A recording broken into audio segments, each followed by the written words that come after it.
옆에 계신 분들과 인사를 함께 나누도록 하겠습니다. 주님께서 영광 받으십니다. 이렇게 인사하겠습니다.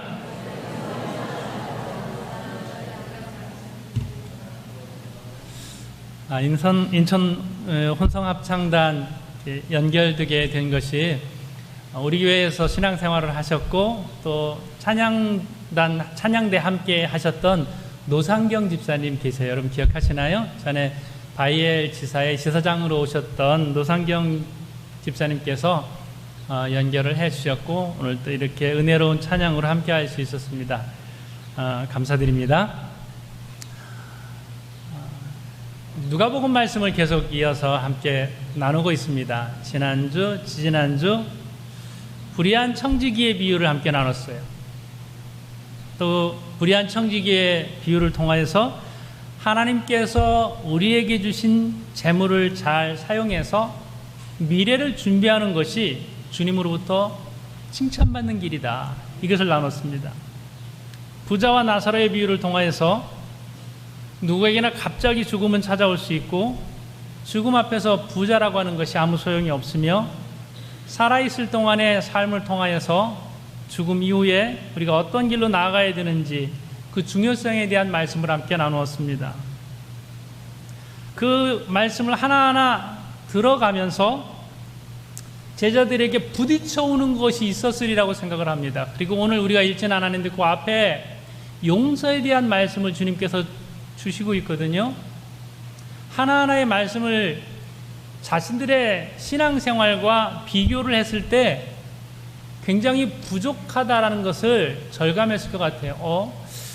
나는 아직 준비가 되어 있지 않은데 또 이 말씀이 나에게는 참 어려운 말씀이다. 이런 생각들을 계속 하면서 자신들이 이 연약함을 주님께 다시 아뢰면서 이런 요청을 하게 되는 것입니다. 우리에게 믿음을 더하여 주소서.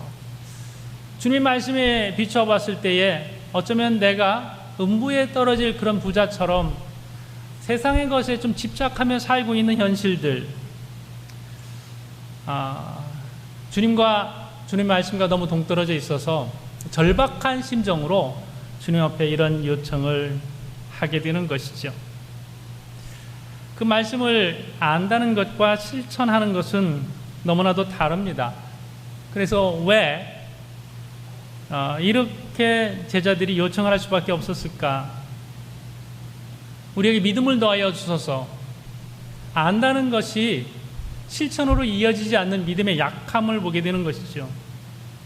왜 이렇게 계속해서 믿음이 최우선으로 되지 않고 자신에게 있는 어떠한 상황 그리고 현실 이런 부분에 있어서 계속 밀려나게 될까를 생각해 보게 됩니다. 우리가 믿음이 약합니다. 믿음을 더하여 주소서. 왜 너희의 믿음이 약하냐? 다른 것이 더 중요한 것이 훅 내 안에 들어가 있기 때문에 그렇습니다. 믿음보다 중요한 무엇이 있는 제자들의 현실들을 이렇게 말합니다. 주님께서 이런 대답을 하셨습니다. 너희에게 겨자씨 한 알만한 믿음이 있었더라면 이 뽕나무더러 뿌리가 뽑혀 바다에 심기어라 하였을 것이요 그것이 너희에게 순종하였으리라. 제자들이 이런 착각을 하고 있습니다. 믿음이 있기는 있는데 만족할 만한 정도 믿음은 안 되는 것 같습니다. 좀 더 강한 믿음이 되었으면 좋겠습니다. 라는 이러한 상황에서의 요청이에요. 근데 주님은 전혀 다른 평가를 하고 있습니다. 너희는 믿음이 있다고 생각하냐? 믿음이 있지만 어느 정도 수준은 된다고 생각하냐? 그렇죠? 세상적인 표현을 쓰면 웃기지 말아야죠. 너희에게는 지금 겨자씨 한 알만한 믿음도 없다. 주님이 이렇게 말씀을 하고 있습니다. 주님은 바리새인과 서기관들을 책망하셨어요. 그리고 3년 동안 예수님을 따라다니면서 말씀을 들은 제자들, 겨자씨 한 알만한 믿음도 안 된다고 냉정하게 주님께서 평가를 하고 있습니다. 물론 그 모든 것이 주님으로부터 말씀 들은 것에 대한 실천력의 연약함 여기에 있겠죠. 그러면 우리는요, 주님의 제자들이 겨자씨 한 알만한 믿음도 안 된다라고 평가를 내리셨다면 우리는 주님으로부터 어떤 말씀을 들어야 될까요? 우리는 우리의 믿음을 어느 정도는 된다라고 자기 자신에게 후한 점수를 줄 때가 있습니다. 믿음의 경력에 숨어요. 그래도 모태신앙의 뒤에 숨어요. 그리고 직분에 숨어요. 그래도 내가 이런 직분을 가지고 있고, 그래도 어떤 공로가 있어요. 교회에 내가 헌신한 그런 부분들, 그 뒤에 다 숨으면서, 그리고 믿음이 이 정도는 되지 않겠습니까? 라고 보통 이상의 믿음을 주님 앞에 내보이려고 합니다. 근데 주님께서 겨자씨 하나일 만한 믿음도 너에게 되지 않는다라고 말씀을 하시는데요. 이 말씀을 믿음이 있으면 불가능한 것들을 다 가능하게 될 것이다 라고 하는 것으로 우리가 말씀을 다 일방적으로 오해해서는 안 될 것입니다. 팔레스타인 지방의 뽕나무는 아주 뿌리가 깊은 나무로 유명합니다. 그래서 폭풍우가 왔을 때에도, 풍랑이 일었을 때에도 이 뽕나무는 흔들리지 않고, 흔들리긴 하겠지만 이 뿌리째 뽑히거나 하는 일들은 거의 없는 나무로 잘 알려져 있습니다.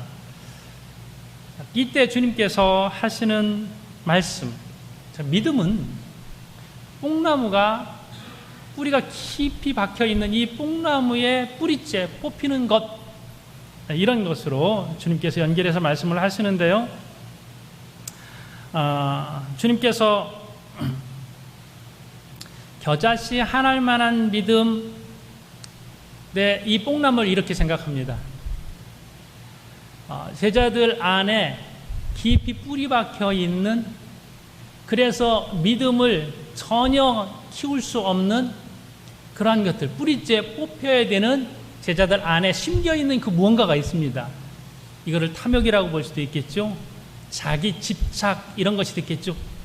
주님이 자꾸만 변화시키려고 하고 주님께서 바꾸려고 하는 그러한 모습들, 그리고 행동으로 옮기기를 간절히 바라서 반복적으로 말씀하시는 그것이 제자들에게 전혀 실천되지 않고 움켜쥐고 있는 것이 있어요.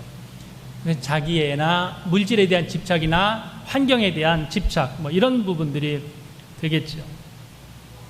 그래서 겨자씨의 핵심이 뭐냐면요, 겨자씨의 핵심은 생명력입니다. 그것이 작다라고 하는 표현도 쓸 수 있겠지만 살아있는 생명력이 그 안에 심겨져 있으면 이게 우리 안에서 꿈틀댄다는 것이죠. 어떤 변화를 이루어낸다는 것이죠. 그런데 제자들 안에 자기 애와 자기 집착을 흔들어 댈 수 있는 생명력이 존재하고 있지 않다는 것이죠. 죽어 있다는 것이어서 아무 힘을 낼 수 없다라는 책망을 주님께서 주시고 있습니다. 자, 그리고 하나의 예를 드는데요. 종의 비유입니다. 종이 주인의 시키는 대로 하잖아요. 근데 주인이 와서 고생했어, 와서 식사해, 이렇게 하지 않는다는 것이죠. 당시의 종을 이야기합니다. 밖에서 일하고 왔는데 집에 왔을 때 여기 상을 차리라고 그래요. 와서 시중 들으라고 합니다.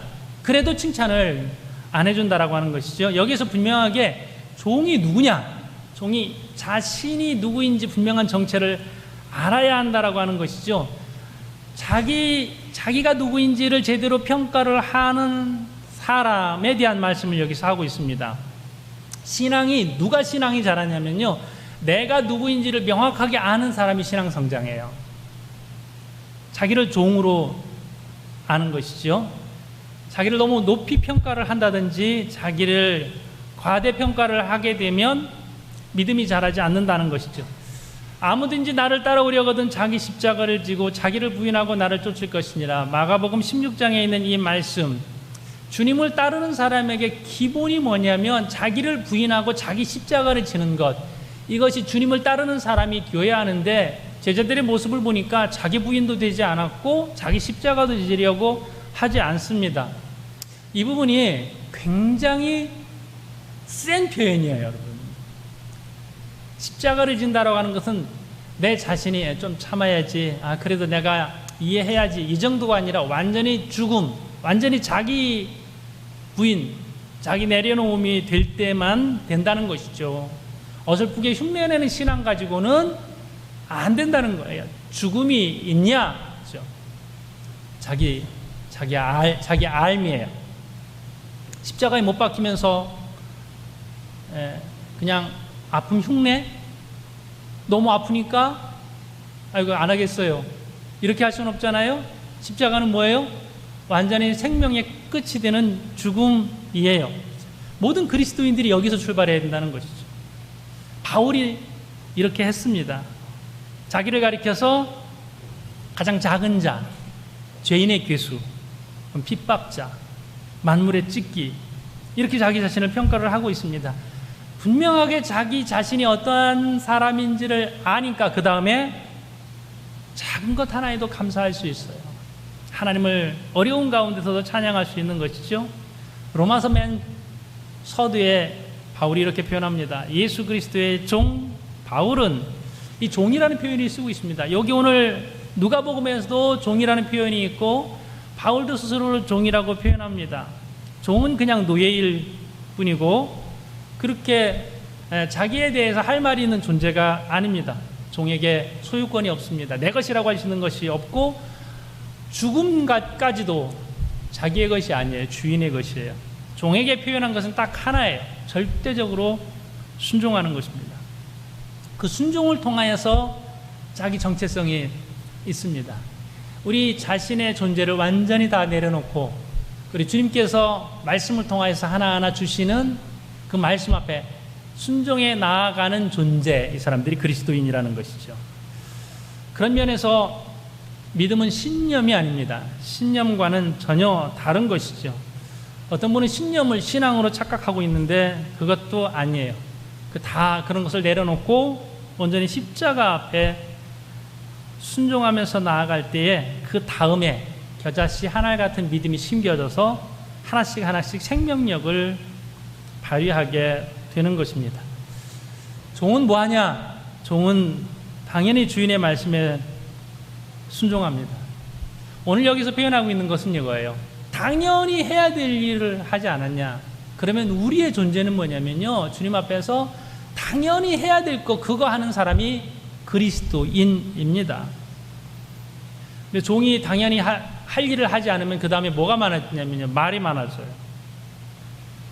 그래도 이건 좀 많은데요, 이거 이렇게 할까요? 말이 많아지면 그 다음부터 행동이 없어집니다. 우리가 말이 많다는 것은 믿음이 없다는 것이죠. 믿음이 없다는 것은 걱정이 많다는 것입니다. 행동을 하지 않을 때에 말이 많아지게 됩니다. 혹시 여러분은 하고 싶은 말들, 또 사람들에게 요즘 부쩍 말이 많아지지는 않았는지, 자꾸 누군가를 만나고 싶고 또 하고 싶은 말을 꼭 해야만 될 것 같고 만나지 못하면 전화라도 해야 될 것 같은 그러한 부분은 없는지, 그것이 정말로 주님께서 기뻐하실 것인지 한번 좀 돌아봤으면 좋겠습니다. 우리는 이런 우리의 말들 가운데에 우리의 명분이 있어요. 그래도 당연히 이 부분은 내가 맞는 것 같습니다라고 한다 하더라도 주님께서는 그것조차도 내려놓으라고 말씀을 하고 있습니다. 성도들이 당연히 해야 될 것이 무엇일까요? 제자들이 당연히 해야 될 것이 무엇일까요? 하나님의 백성으로서 당연히 해야 될 것이 무엇일까요? 그것은 이전에 주님께서 하나하나 비유를 통하여서 말씀해 주신 영원한 삶을 향하여서 나아가고 또 용서해야 될 사람을 당연히 용서하는 것. 어쩌면 제자들이 이 말씀을 주님 앞에 요청을 하는 것이 저는 용서에 대한 부분이 가장 크지 않을까 싶습니다. 물론 물질에 너무 집착하지 마라, 또 미래를 향하여서, 저 먼 미래를 향하여서 살아라 하시는 말씀도 있지만은 17장 처음 부분은 제자들에게 큰 고민을 안겨준 것이 용서가 아닌가 싶어요. 하루에 7번이라도 용서해라. 우리는 일주일에 한 번도 용서하기가 힘든데 주님께서 이렇게 말씀하실 때 제자들은 많이 근심이 되었던 것 같습니다. 우리는 용서하지 못할 때는 명분이 있습니다. 그만한 이유가 있어요. 왜냐하면 나는 옳고 상대방은 옳지 않은데 그래도 용서해야 되나요? 용서에 대한 질문을 제일 많이 하시는 분들은 이런 용서입니다. 제 상황이 이렇습니다. 그 사람은 이렇게 못했습니다. 설명과 해명을 합니다. 그리고 용서하지 못하는 것이 당연한 합리화에 대한 이야기를 합니다. 주님이 이렇게 물으실 거예요. 당신은 죽었습니까? 완전히 내려놓았습니까? 뭔가 내 할 말이 많아지면 아직 안 죽은 거거든요. 그때의 겨자씨 비유를 다시 생각해야 할 것입니다. 이쯤에서 우리가 늘 기억하고 있는 말씀은요, 1만 달란트 빚진 자에 대한 말씀이에요. 마태복음 18장 이하의 말씀. 어떤 사람이 1만 달란트 빚졌습니다. 이것은 상상할 수 없는 엄청난 금액이죠. 주인이 갚으라고 했습니다. 그는 갚을 수 없다고 좀 기한을 연기해 달라고 애원했는데요, 너무나도 감사하게 그 주인이 탕감해 줬습니다. 너무 기쁘고 너무 감사하죠. 그런데 길 가다가 100데나리온 빚진 사람, 자기에게 빚진 사람, 아직 안 갚고 있는 사람을 만나서 멱살잡이하는 거예요. 당장 갚으라고. 그 사람도 똑같이 내가 그 다른 주인에게 애원했던 것처럼 내 앞에서 애원을 합니다. 근데 용서해 주지 않았어요. 당장 갚으라고 했어요. 끌고 감옥으로 갔어요. 주인이 그 용서해 준 거 취소하고 다 갚기 전까지 감옥에서 나오지 못하도록 했습니다. 누구의 이야기일까요? 나쁜 사람 이야기인가요? 아니에요. 우리의 이야기예요. 우리는 주님으로부터 엄청난 용서, 정말 너무 큰 은혜를 받아서 우리가 상상할 수 없는 은혜 우리에게 주님 주셨습니다. 우리가 지옥 백성이었는데 천국 백성이 됐어요. 우리가 삶을 살아가면서 매 순간 주님께서 우리에게 주신 것이 너무나도 커요. 근데 우리는 계속 찾고 있어요. 누굴 찾냐면요, 나에게 100데나리온 빚진 자를 찾고 있어요. 단호합니다. 철저합니다. 꼼꼼하게 따집니다. 그 사람이 어떤 언어를 사용을 했고 나에게 어떤 잘못을 했고 다 생각한 다음에 그것을 그대로 또 친구에게 말하죠. 더 덧붙여서 말하죠. 그 사람이 한 번 잘못했는데 한 10번 잘못했다고 다 부풀려서 100데나리온 빚진 이야기를 하지 않고 이 사람이 100데나리온 그거는 나에게 피 같은 것이라고, 생명 같은 것이라고, 그리고 이게 얼마나 오래된지 아냐고 부풀려서 이야기를 할 것입니다. 그게 우리의 이야기라고 하는 것이죠. 그런데 그 말씀 끝에 이렇게 말씀하십니다. 너희가 각각 마음으로부터 형제를 용서하지 아니하면 나의 하늘 아버지께서도 너희에게 이와 같이 하시리라. 먼저 해야 될 부분들이 있습니다. 수많은 주님의 말씀들이 우리 안에 심겨져서 겨자씨만큼이라도 생명력을 드러내야 되는데 이게 잘 안 됩니다. 번번이 무너집니다. 그 앞에서 무너지는 거예요. 못하겠습니다. 용서가 안 됩니다. 왜요? 생각만 하면 잠이 오질 않습니다. 너무 분이 납니다. 들어보니까 그렇네요. 너무 억울하잖아요, 목사님. 예, 들어보니까 그렇네요. 제가 들어도 맞는 것 같아요. 근데 그것이 주님에게도 해당이 될까요? 내가 너를 얼마나 용서했는데, 내가 너에게 어떻게 했는데 100데나리온 그것도 실천하지 못하냐. 어찌 보면요, 우리가 실천해야 되는 그 영역이 아주 작은 부분인지 모르겠습니다. 죽고 사는 문제가 아닐 수도 있어요. 쉽게 내가 손 한 번 내밀으면 될 수 있는 부분도 있고, 그저 말 한 번, 전화 한 번 걸어주고 카톡 한 번 어떻게 지내? 이거 한 번으로 끝낼 수 있는 작은 부분인지 모르겠는데 그게 뭐라고 그거 움켜잡고 우리의 생활을 다 망가뜨리고 있습니까? 우리 그리스도인의 당연히 해야 될 일, 우리가 이것을 안 하고 살아가고 있습니다. 용서가 뭐냐면요, 당연히 해야 될 일이에요. 종이 주인의 밥상을 차리는 것이 당연한 것처럼 우리 그리스도인이 미래를 준비하고 돈에 매이지 않고 자기 자아에 집착하지 않고 다른 사람을 이해하고 용서하는 것, 이게 당연히 해야 될 일이라 이렇게 말씀을 하고 있습니다.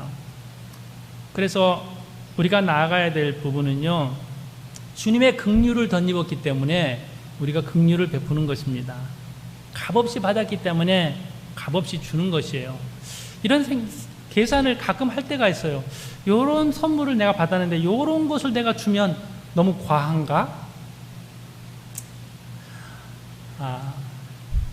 내일부터 미얀마 양곤에서 한인 목회자들이 모여서 하는 세미나가 있어요. 해마다 제가 참여를 하는데요.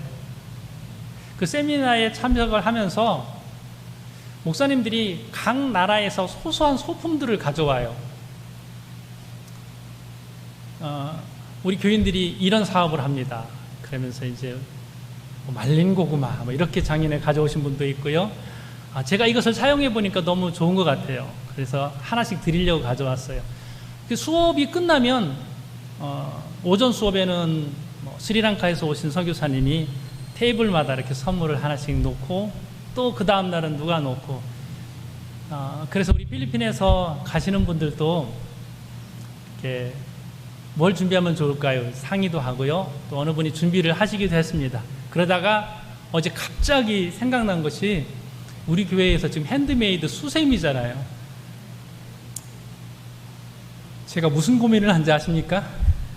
정말 옹졸한 고민을 했는데요. 그걸 하나를 가져갈까, 두 개를 가져갈까, 이 고민을 하고 있었어요. 그러다가 우리 수세미 팀이 한 팩에 2개씩 들어 있습니다. 그래서 제가 과감한 결정을 했습니다. 하나를 가져가려고 하다가 세트가 2개인 바람에 2개씩 가져가기로 했는데요. 물론 이 어떤 보통 얼마짜리를 가져와 이렇게 생각을 하면 하나도 넉넉해요. 그런데 제가 목회를 하면서 이런 고민들이 있을 때마다 특히 이제 축의금 이런 거 할 때 3만 원 해야 돼, 5만 원 해야 돼. 요즘은 좀 바뀌었더라고요. 5만 원을 해야 될까, 10만 원을 해야 될까. 우리에게 이런 갈등의 요소가 있을 때 저는 언제나 후자 쪽을 선택을 했어요. 오늘처럼 네, 하나가 될까, 2개가 될까 고민스러우면 2개짜리. 이런 부분들, 이것이 그 사람들이 나에게 어떻게 해줬나, 그 사람들이 나에게 어떤 선물을 줬나, 요 값만 계속 우리는 따져가잖아요.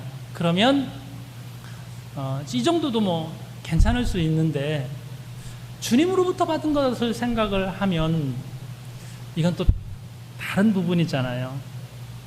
주고자 할 때에, 베풀고자 할 때, 용서하고자 할 때에 우리가 다른 방향을 생각을 해야 합니다.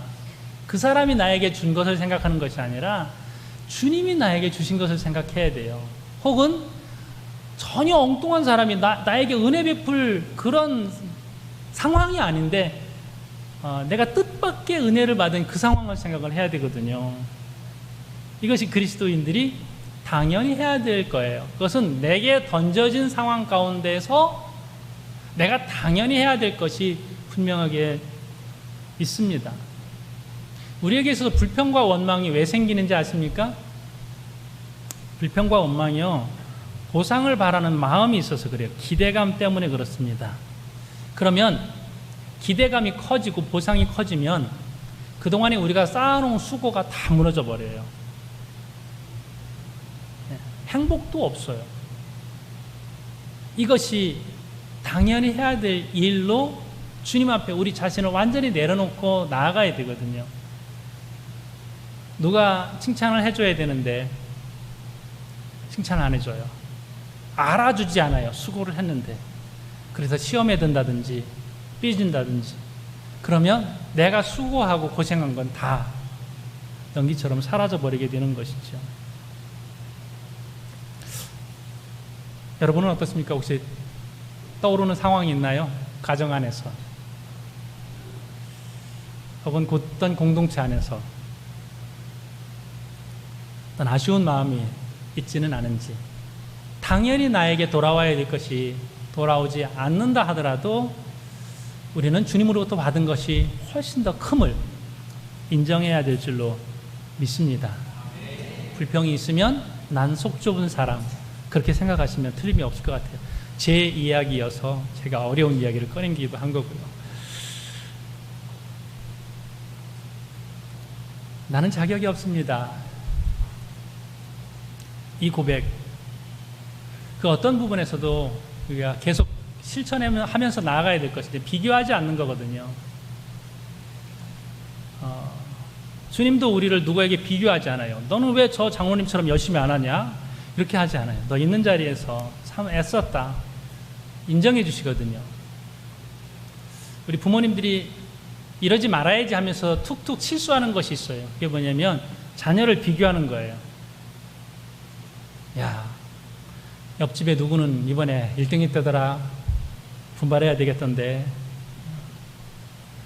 야, 목사님이 아는, 내가 아는, 아빠가 아는 누구는 장학금 받았대. 너는 왜 안 하냐? 이렇게 비교를 해서. 어느 집 아이는 용돈을 아껴가지고 부모님 생일 때 선물도 산다는데 넌 왜 이렇게 많이 이렇게 엄마한테 가져가는 게 많으냐? 그런 얘기 하면 자녀들이 뭐라고 그래요? 별로 할 말이 없어요. 그런 것 같아요. 나중에 자녀들은 이렇게 말합니다. 내 친구 아버지는 여행 갔다 오면서 좋은 거 사가지고 오는데 왜 아무것도 안 사가지고, 내 친구는 한 달 용돈이 나보다 2배나 많은데 어떻게 이거 가지고 살려고 그래? 아무래도 나는 흑수저로 태어난 것 같아요. 부모님은 왜 그렇게 능력이 없으신가? 이렇게 말하지는 않지만 그래도 좋은 집에 사는 부모를 비교를 하게 됩니다.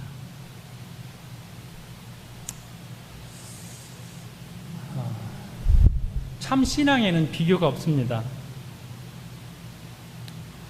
우리가 자녀 교육을 잘한다는 것은 있는 그대로 자녀를 보면서 다른 자녀와 비교하지 않는 것일 거예요. 나의 과거와도 비교를 하지 않습니다. 네, 너만 할 때는 열심히 했어. 이것도 비교거든요. 진실하게 있는 그대로 받아들이는 것, 이것이 참 신앙이죠. 당연한 것이라는 것이죠. 우리가 자녀에게 이런 마음을 갖습니다. 자녀에게 아낌없이 주는데 더 주고 싶고, 더 주고 싶은데 줄 것이 없어서 또 때로는 미안하고, 이게 부모의 마음이거든요. 주님을 향한 우리의 마음, 주님께서 우리에게 아낌없이 주셨는데 주님을 위해서 드리고 싶죠. 주님을 위해서 일하고 싶고 주님을 위해서 봉사합니다. 근데 이 마음이 주님으로부터 받은 것이 깊이 묵상이 될 때, 깊이 묵상이 되면 그때 마음으로부터 우러나서 우리가 봉사합니다. 그때는 힘들지 않아요. 당연히 해야 될 거를 하는 것. 그러면서도 누가 칭찬해주고 알아주고 선물 주고, 다 예전 같으면 그런 것에 내가 서운했을 텐데 이것도 주님을 위한 것이라고 생각을 하고 나니까 괜찮아요. 더 드리고 싶어요. 그리고 남이 안 알아줬을 때 주님이 알아준다는 생각하고 나면 그래도 마음이 좋아요. 그래, 주님은 아시지. 그래, 주님께 드린 것이니까 괜찮아. 주님 때문에 위안이 될 수 있는 거거든요. 이 힘으로 바울이 그 많은 사역을, 그 힘든 고생을 다 하면서 아낌없이 할 수 있었습니다. 저는 이 주님의 책망이 어쩌면 목회자들을 향한 책망이 아닐까, 이렇게도 받아들입니다. 제자들에게 하신 책망이니까요. 이렇게 함께 주님과 거룩한 일들을 해 나가면서 자신을 깨뜨리면서 자신을 내려놓으면서 힘든 실천을 하지 않고 그 앞에서 딱 멈춰 있는, 그러면서도 하나님의 말씀대로 살아야 한다고 선포하고, 선포는 하면서도 실천하지 못하고 머뭇거리고 있고, 또 그렇게 살아야 된다고 외치면서도 그렇게 사는 데는 번번이 그 문턱에서 무너지는 목회자의 모습이 이 말씀일 수 있습니다. 그래서 우리는 누가 누구를 평가하고 탓하지 않고 그저 나의 말씀으로 받아들여서 내가 하나님의 말씀을 신정하고 실천하는 줄 알았는데 겨자씨 하나할 만한 그것만큼도 나에게는 없었습니다. 이거를 솔직하게 인정하고 주님, 내가 내 있는 자리에서 당연히 해야 될 그것 감당할 수 있게 하여 주시옵소서. 이 믿음으로 나아가면서 주님으로부터 받은 생명력, 그 능력으로 능히 잘 감당할 수 있기를 주님의 이름으로 축복합니다. 기도하겠습니다.